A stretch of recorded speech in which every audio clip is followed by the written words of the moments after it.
Agradezco al presidente Morales la invitación para participar en este evento conmemorativo que año con año nos hace reflexionar sobre el significado de la paz. La paz es de esos temas que a primera vista creemos conocer, pero cuando reflexionamos un poco en él, nos damos cuenta de la complejidad de su significado y la escasa comprensión sobre su trascendencia. Hace unos meses, en la inauguración de la Cumbre Mundial de Integración por la Paz, señalaba que la primera complicación que la paz nos plantea es que no solo se puede presentársenos como una realidad, sino también como un espejismo. Hay que distinguir, decía, entre una paz verdadera y una paz falsa o aparente. Llegaba incluso a afirmar que el respeto al derecho que cada nación tiene a la autodeterminación y la soberanía es vital para hacer de la paz internacional una realidad concreta. Cuando los dirigentes de una nación o de una organización internacional creen saber qué deben hacer los ciudadanos de otra nación, se rebasa esa frontera del respeto que en buena medida define lo que es una paz verdadera. Por lo general, estas acciones de intervención se realizan por razones ideológicas. Estos dirigentes internacionales creen que la forma en que ellos piensan y viven tiene un valor absoluto y que por tanto así deberían de vivir todas las personas del planeta. No se dan cuenta que esos valores, esas creencias y formas de ser y vivir solo son válidas dentro del marco histórico, social y cultural de su sociedad.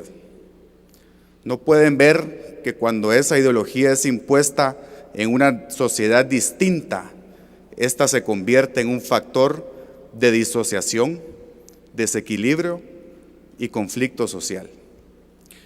Las familias se dividen, las instituciones se debilitan, la autoridad se cuestiona y todo esto se convierte en un proceso que tiende a una crisis que culmina con el enfrentamiento y la paralización de la sociedad.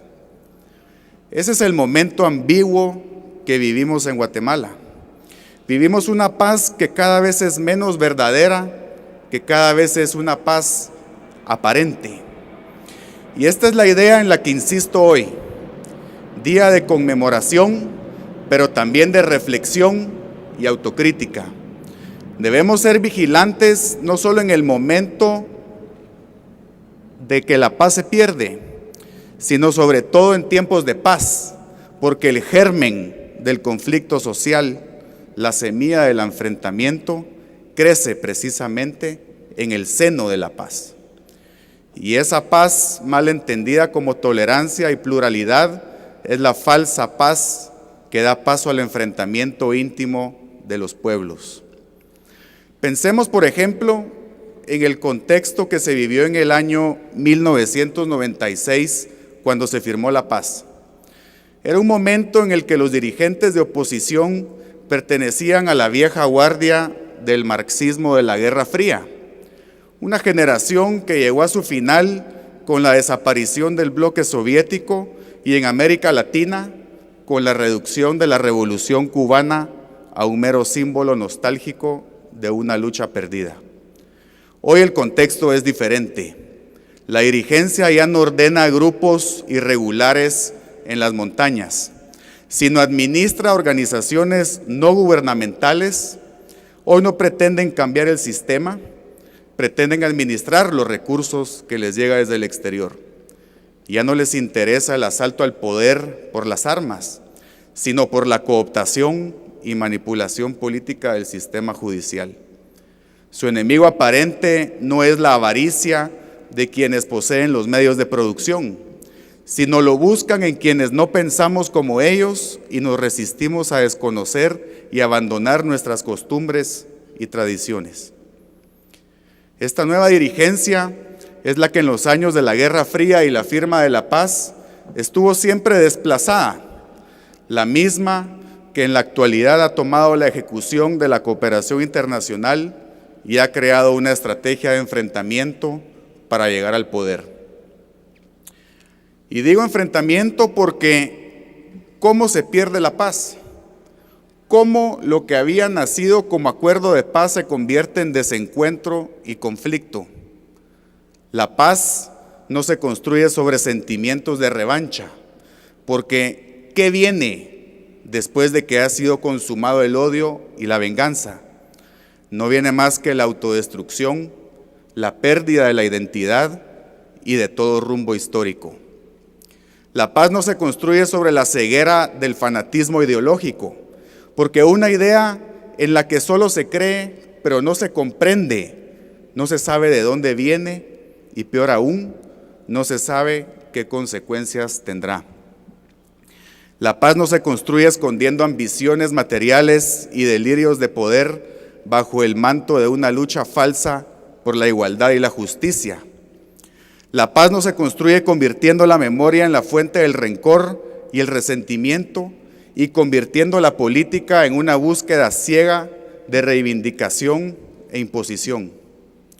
La paz no se construye sobre la incapacidad de comunicación porque ¿qué clase de instituciones debería tener una sociedad donde sus miembros no son capaces de entender quién es el otro y qué busca? La paz no se construye desvirtuando los principios de unos acuerdos concebidos para reconciliar no solo a los guatemaltecos, sino para encontrar un sentido a la historia inmediata. La paz no se construye buscando el poder porque es muy fácil criticar el sistema existente, pero es más complicado proponer algo que sea efectivo y sobre todo que dé expresión no a lo que busca un grupo de poder o presión, sino a lo que aspira un pueblo. La paz no se construye separando los estamentos étnicos de una sociedad, ni cercenando partes enteras de una historia compartida. Nadie puede pretender ser el dueño o el intérprete elegido del destino de una sociedad. La paz no se construye desde la violencia radical del mesianismo político. La paz no puede construirse pensando que los principios políticos globales pueden sustituir las normas particulares prescritas por una tradición y una historia que nos identifica como pueblo. La paz, en suma, no se construye desde un concepto, desde una teoría pretendidamente universal. La construcción de la paz es un acto deliberativo y toda deliberación es una experiencia concreta. Mi padre solía contar que la firma de la paz no se consumó en el acto al que asistieron muchos jefes de gobierno y representantes de instituciones internacionales. En muchas ocasiones, su testimonio fue que la firma de la paz se había consumado con el primer apretón de manos con los comandantes de los grupos insurgentes. ¿Qué significa esto? ¿Cuál era el mensaje que nos quería comunicar al contarnos esta anécdota? Aparentemente simple.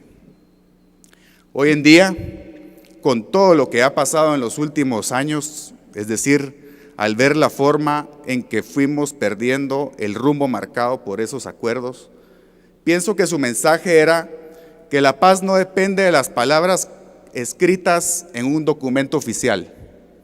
No depende de argumento alguno, por convincente que parezca.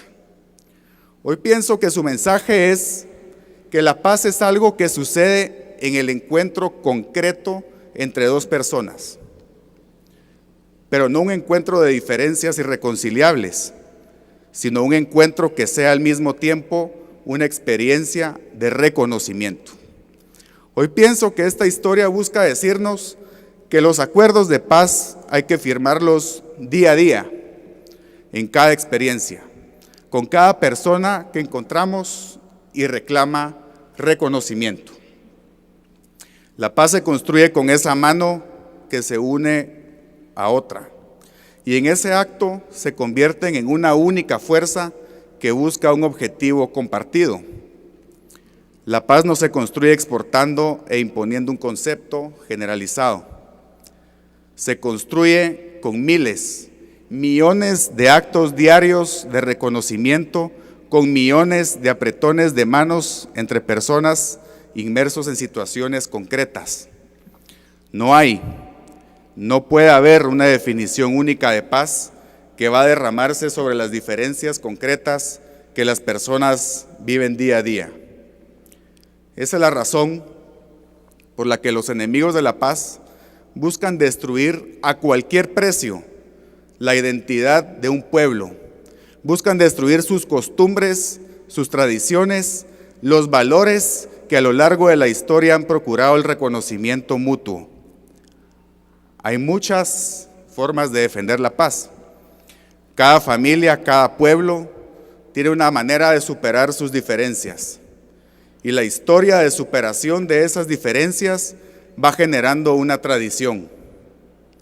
No renunciemos a esa tradición, porque renunciar a ella significa perpetuar el enfrentamiento, significa dar vida a la violencia y sobre todo entregar las riendas de nuestra historia a los intereses materiales de quienes no pueden ver que el ejercicio del poder, más allá de la coerción, debe ser la garantía de justicia, la libertad y por ende la realización de la paz.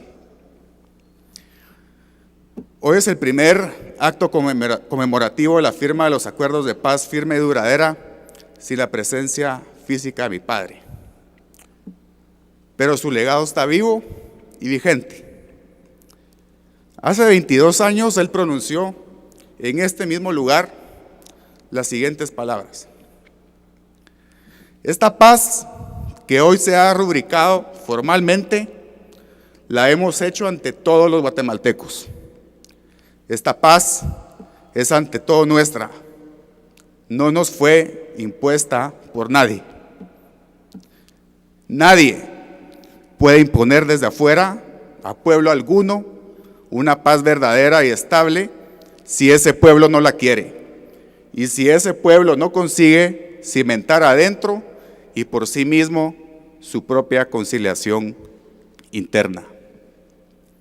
Sirvan estas palabras para demandar que se nos respete como un país libre, como pueblo soberano y único responsable de su destino.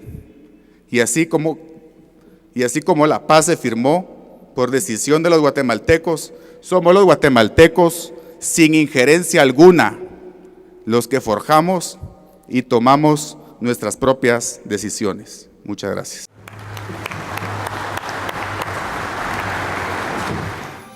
Presidencia del Congreso de la República.